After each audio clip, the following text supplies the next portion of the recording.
떼자니아 사야도 법문책 법은 어디에나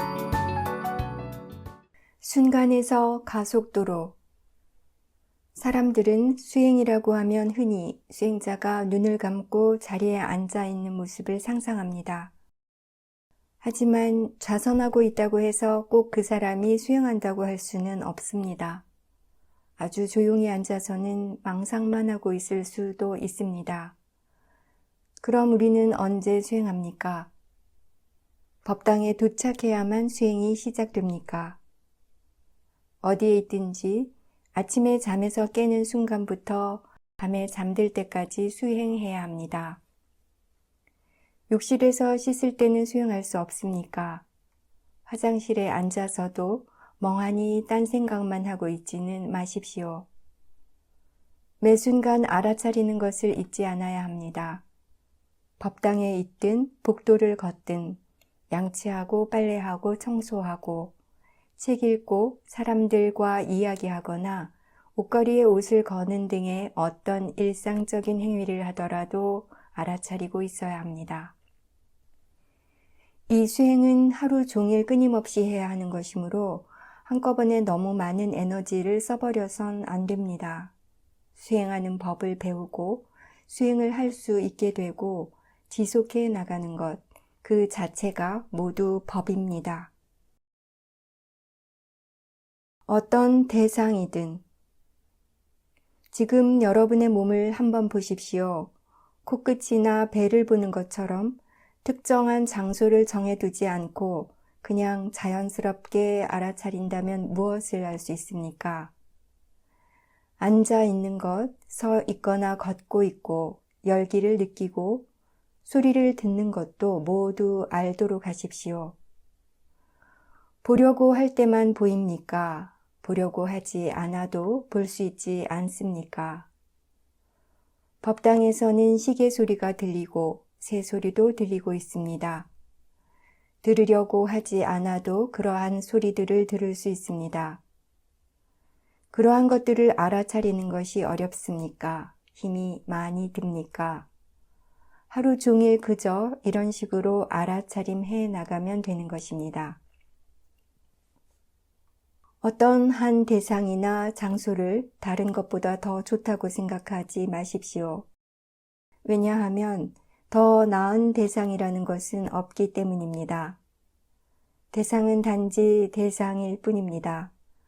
각각의 자연적 성질에 따라 일어나고 있을 뿐입니다. 어떤 대상으로 시작하든 상관없습니다. 6가지 감각 대상 중에 자신에게 맞는 것으로 시작하면 됩니다. 잊지 말아야 할 것은 어떤 대상으로 수행을 시작하든 알아차림과 지혜가 함께 있어야 한다는 것입니다. 수행하는 마음을 점검하십시오. 빨간색 안경을 쓰면 모든 것이 빨갛게 보일 것이고 파란색 안경을 쓰면 모든 것이 파랗게 보일 것입니다. 좋아하거나 싫어하는 마음으로 대상을 관찰한다는 것은 색안경을 쓰고 보고 있는 것과 같습니다. 관찰하는 마음에 좋아하는 마음이 있다면 그 대상은 탐심의 대상이 될 것이고 관찰하는 마음에 싫어하는 마음이 있다면 그것은 진심의 대상이 될 것입니다. 그러면 마음은 더 이상 대상을 단지 대상으로 알 수 없게 됩니다. 관찰하는 마음에 주의를 기울이지 않고 대상을 보려는 마음만 너무 강할 때는 그런 탐심과 진심을 알아차리기가 어렵습니다. 탐심이 있습니까? 진심이 있습니까? 중요한 것은 대상에 무슨 일이 일어나고 있는가가 아니라 그 대상을 어떤 마음으로 관찰하고 있는가 하는 것입니다. 자연스러운 관찰. 마음이 언제 긴장합니까? 지금 일어나고 있는 것을 거부하거나 다른 무엇인가를 원할 때 마음은 긴장하게 됩니다. 번뇌는 늘 사실을 있는 그대로 내버려 두지 않습니다. 번뇌는 무엇인가가 일어나길 원하고 결과를 바라며 일어나는 것들을 통제하려고 합니다.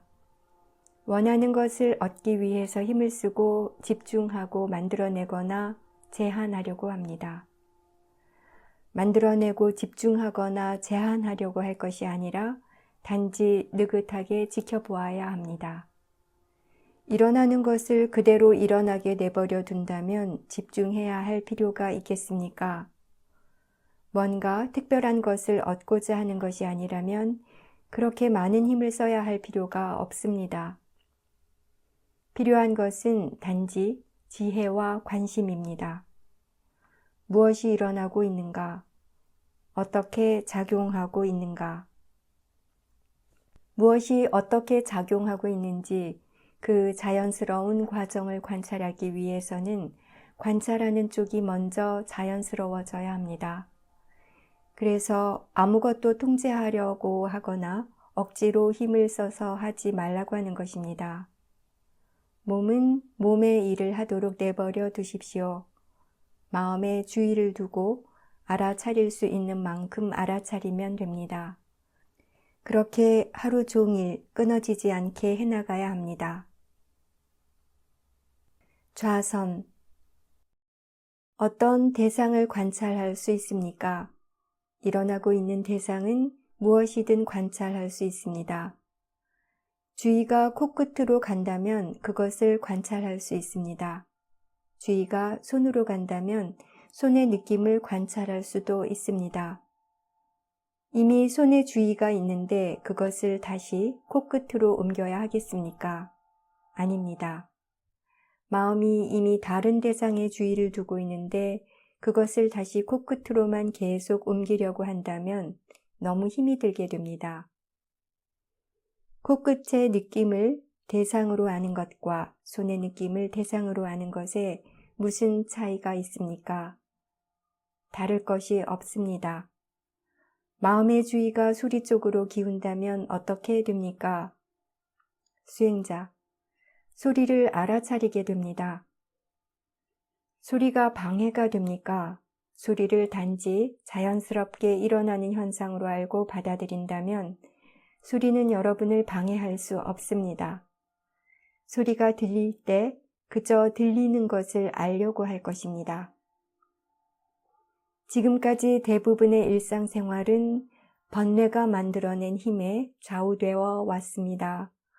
그런데 여기에 와서 탐심, 진심으로써 수행하지 않도록 하자 처음에는 마음의 기운이 없고 약해진 것처럼 느껴질 것입니다. 하지만 며칠 지나면 조금씩 알아차림이 늘어나 마음이 안정되고 고요해지면서 조금씩 깨어난다는 것을 느끼게 될 것입니다. 그렇게 마음이 조금 깨이고 나면 어떻게 될까요? 생각이 끊임없이 일어난다는 것을 발견하게 될 것입니다. 하지만 이것도 걱정할 일은 아닙니다. 자연스러운 것입니다. 전혀 문제가 되지 않습니다. 하지만 생각 또한 마음이지 않습니까?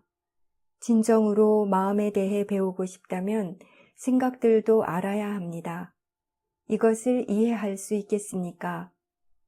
그렇다면 왜 생각이 일어나는 것을 싫어합니까? 수행자, 생각 때문에 느낌과 감정들이 일어나기 때문입니다. 만약 그렇다면 그렇게 일어나는 느낌들을 어떻게 바라봐야 합니까? 그런 느낌들이 방해가 됩니까? 수행자, 대상이라고 받아들여야 합니다. 그렇습니다. 그러한 느낌들도 단지 대상이라고 알 때 비로소 위파사나 수행을 하고 있는 것입니다. 좌선하는 동안 앉아있을 시간을 미리 정해두지 마십시오. 만약 정해둔 시간 동안 앉아있겠다고 결정해 놓고 나면 뭔가 다른 일이 생겨서 그 결심을 지키지 못하게 될 때 그것에 대해서 걱정하기 시작할 것입니다. 그런 불안으로 인해 마음은 동요되고 사마디도 약해지게 될 것입니다. 그러므로 특별한 시간을 정해놓고 수행하지 마십시오. 그 순간에 무엇이 일어나고 있는지 아는 것으로 충분합니다. 계속 앉아 있는 것이 힘들다면 일어나서 걷는 것도 괜찮습니다. 다만 몸과 마음에서 일어나는 것을 계속해서 알아차리는 것을 잊지 마십시오.